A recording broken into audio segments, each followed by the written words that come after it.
reading Queenie after, excuse this glow, just came from a back to school bash. And even though we were inside, it was still hot. So I'm at the scene. Spoiler alert if you have not watched Queenie or have read the book, okay? So I am at the scene in the book where Cassandra finds out that Queenie has been sleeping with her boyfriend. In Queenie's defense, she did not know when Cassandra kept saying my guy, she literally meant Guy, because the guy she has been sleeping with, among others, is named Guy. She didn't put two and two together. And so what I noticed is in the movie, how it happens is Guy comes over trashy drunk. He realizes Queenie hasn't been stunting for him, hasn't been calling him to do the do. So he shows up really drunk and expects her to do the do. And she's like, I'm not sleeping with you. But he was like, well, I don't know my area code or something. They don't say area code. They say something else. It's in London. And he's like, I don't know how to get home. So she said, sleep on the couch. Don't come upstairs. Don't wake me. I'm done. He throws a tantrum because he really wants to sleep with her. And she's like, no, I'm not doing it. So she goes upstairs, tries to go to sleep. He comes upstairs, says it's too close. And then he turns around. She wakes up to her Cassandra coming over for them to have brunch. They leave. Then Cassandra realizes as they're leaving from brunch, they already went out to eat. They're leaving from brunch. Cassandra realizes, I left my umbrella at your house. And then when she's coming to get the umbrella, Guy comes downstairs, and that's when Guy immediately knows who he's looking at. Queenie is like, hey, this is Guy. Guy, this is Cassandra. Cassandra, this is Guy. Cassandra goes off.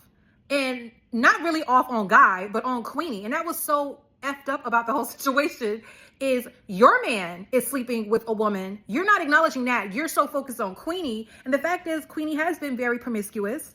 Not caring about, and Guy has been the most consistent one out of all the people she's been sleeping with. But the point is, she did not know that Cassandra, that was her guy. So she goes off on her, calls her a slut, calls her all these things. And that scene really does aggravate me because you're focusing on, it's like all these things you were harboring against her. Now, all of a sudden you're unleashing it against Queenie, which is so jacked up. And she storms out. Guy, of course, is feeling some type of way because he realized he jacked up a really good thing with Cassandra because he obviously, I'm assuming, liked her, but you weren't sleeping with her. You were sleeping with Queenie. Whatever. But he did admit to Queenie, we're just having sex. This is not, we don't even have to talk about my day. Like, I remember at one point she wanted to bring up Christmas. He said, I don't need to talk to you about that. We need to do what we need to do and go on about our business.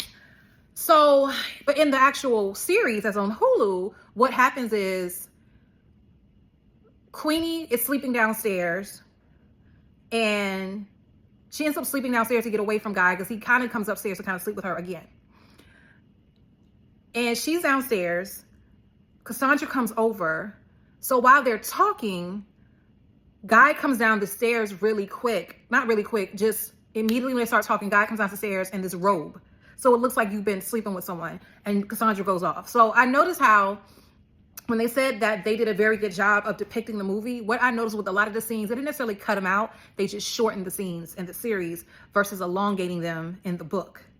There's other scenes I've talked about, but this one, the reason why I chose to talk about it is because it really just bothered me how Cassandra, you know how people come off as a friend when really they are really, I don't want to call Cassandra an enabler, but it's like she had to have someone who, I'm doing better than you and I have to be there for you. And that's who's my ego. Like, she constantly gives Queenie money. Queenie used to go to her boyfriend for money, but they're on a break. He really broke up with her. They're on a break. And then, Cassandra says she doesn't mind giving her money. He's like, I just gave you some money just in case, you know, it's for my dad anyway. Like, she just has this pompous air about her. She comes off like she cares, but when the rubber really hit the road, she dogged her out. She dogged her out. Again, spoiler alert, what I do love about it, when they lose contact, they don't talk for a while in the series. I haven't gotten that far in the book. But in the series, though, when they finally see each other, Queenie is like, okay, what's up? Because I think at one point, Queenie started working at a coffee shop, and she served Cassandra, and then Cassandra said, oh, you're being nice to me. She said, I'm just doing my job. We are not cool. And I like how she didn't bounce back, like she didn't take Cassandra back. Because you were cruel. You didn't apologize. Like, she even admitted he cheated on me again. And Queenie was like, she didn't apologize. She didn't acknowledge what she said was wrong. And even if she did, you showed your true colors. You revealed your true colors. And that's why you have to be careful.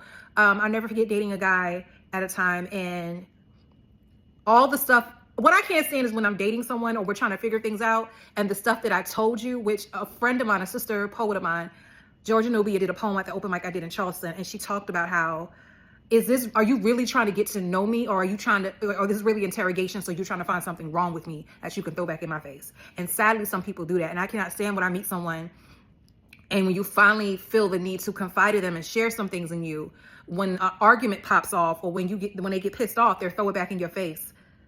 And that's a level of no good that I cannot tolerate. And I remember when I saw that with some particular person I was dating, it's like, okay, I'm done. I'm good. You can go your own way. Because obviously you have some anger issues. And the fact that you're taking something I confided in you with and you're throwing it in my face to make me look bad, I'm good. Go on about your business. And that's what Queenie did. And I'm proud of her on that. I don't know, I'm talking about her like she's a real person, but some of you need to be paying attention.